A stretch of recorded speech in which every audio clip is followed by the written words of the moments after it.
జనసేన అధినేత పవన్ కళ్యాణ్ తెలంగాణ రాజకీయాలను ఉద్దేశించి చేసిన తాజా వ్యాఖ్యలు ఇప్పుడు రెండు తెలుగు రాష్ట్రాల్లో తీవ్ర సంచలనంగా మారాయి. ఏ ఉద్దేశంతో ఆయన ఈ కామెంట్స్ చేశారో గానీ అవి రాజకీయ వర్గాలతో పాటు సినీ వర్గాల్లోనూ అగ్గి రాజేశాయి. తెలంగాణలో కూడా జనసేన పార్టీని బలోపేతం చేయాలనే యోచనలో ఉన్న పవన్ తన ప్రసంగాల్లో గత ప్రభుత్వాల తీరుని, ముఖ్యంగా స్వర్గీయ వైఎస్ఆర్ హయాంలో జరిగిన పరిణామాల్ని ప్రస్తావించటం వివాదానికి ఆజ్యం పోసింది. పార్టీ ఆవిర్భావం నుంచే తెలంగాణపై ప్రత్యేక అభిమానం చూపుతున్న పవన్ ఎన్నికల సమయంలో వ్యూహాత్మకంగా చేసిన ఈ వ్యాఖ్యలు రోజుకో కొత్త మలుపు తిరుగుతూ తీవ్ర దుమారం రేపుతున్నాయి. పవన్ వ్యాఖ్యలపై తెలంగాణ రాజకీయ నేతలు వెంటనే అప్రమత్తమై తమదైన శైలిలో కౌంటర్లివ్వడం ప్రారంభించారు. కాంగ్రెస్ సీనియర్ నేత, మంత్రి పొన్నం ప్రభాకర్ తీవ్రస్థాయిలో స్పందిస్తూ తెలంగాణ ఎవరి జాగీరు కాదని, ఇక్కడి ప్రజల మనోభావాలతో ఆడుకోవద్దని హెచ్చరించారు. ఆ తర్వాత బీఆర్ఎస్ వర్కింగ్ ప్రెసిడెంట్ కేటీఆర్ సైతం రంగంలోకి దిగి పవన్ కు సున్నితంగానే చురకలంటించారు. తెలంగాణ రాజకీయాల్లోకి ఎవరైనా రావచ్చని, కానీ విమర్శలు చేసే ముందు వాస్తవాలు తెలుసుకోవాలని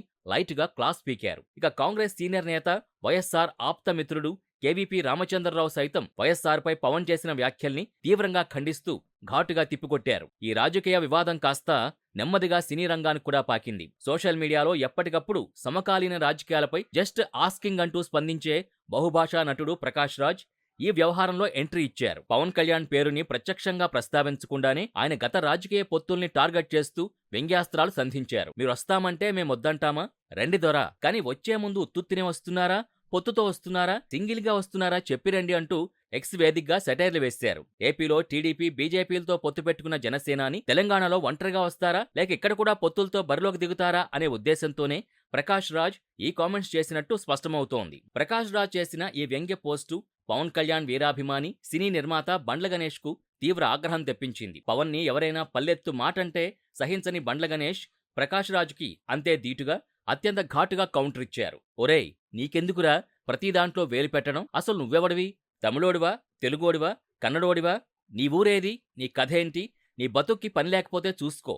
అందరి విషయాల్లో దూరి హీరోలా ఫీల్ అవ్వకు. ముందు నీ అడ్రస్ నువ్వు తెలుసుకో, తర్వాత ప్రపంచాన్ని మార్చే ప్రయత్నం చెయ్యి అంటూ విరుచుకుపడ్డారు. పేర్లు ప్రస్తావించినప్పటికీ ఇది ఖచ్చితంగా ప్రకాష్ రాజ్కిచ్చిన వార్నింగ్ అనే విషయం అందరికీ అర్థమైపోయింది. బండ్ల గణేష్ ఈ స్థాయిలో రెచ్చిపోవడం సినీ వర్గాల్లో ఎవరికీ ఆశ్చర్యం కలిగించలేదు. ఎందుకంటే ఆయన తనని తాను పవన్ కళ్యాణ్ భక్తుడిగా అనేక వేదికలపై బహిరంగంగానే ప్రకటించుకున్నారు. ఇటీవల కాలంలో మెగా కాంపౌండ్ కి మరింత దగ్గరైన బండ్ల గణేష్ పవన్ కి వ్యతిరేకంగా ఎవరు మాట్లాడినా ఇలాగే తీవ్ర స్థాయిలో స్పందిస్తుంటారు. మరోవైపు ప్రకాష్ రాజ్కు, పవన్ కళ్యాణ్ కు గతంలో కలిసి నటించిన అనుభవం ఉన్నప్పటికీ వారిద్దరి సైద్ధాంతిక విధానాలు వేరు కావడం వల్లే ఈ ఆన్లైన్ వార్ తలెత్తిందని సినీ విశ్లేషకులు భావిస్తున్నారు. ప్రకాష్ రాజ్ మొదట్నుంచి బీజేపీకి వ్యతిరేకంగా ఉండడం, పవన్ ఎన్డీఏ పక్షాన నిలబడడం ఈ పరోక్ష యుద్ధానికి ప్రధాన కారణం. మొత్తానికి పవన్ కళ్యాణ్ తెలంగాణ రాజకీయాలపై చేసిన చిన్న వ్యాఖ్య ఇటు రాజకీయ నాయకుల్ని, అటు సినీ ప్రముఖుల్ని ఒకేసారి రంగంలోకి దించింది. ఒకవైపు పొలిటికల్ లీడర్లు తెలంగాణ ఆత్మగౌరవం, ప్రాంతీయవాదం కోణంలో పవన్ కి కౌంటర్లిస్తుంటే, మరోవైపు అభిమానులు, సినీ వర్గాలు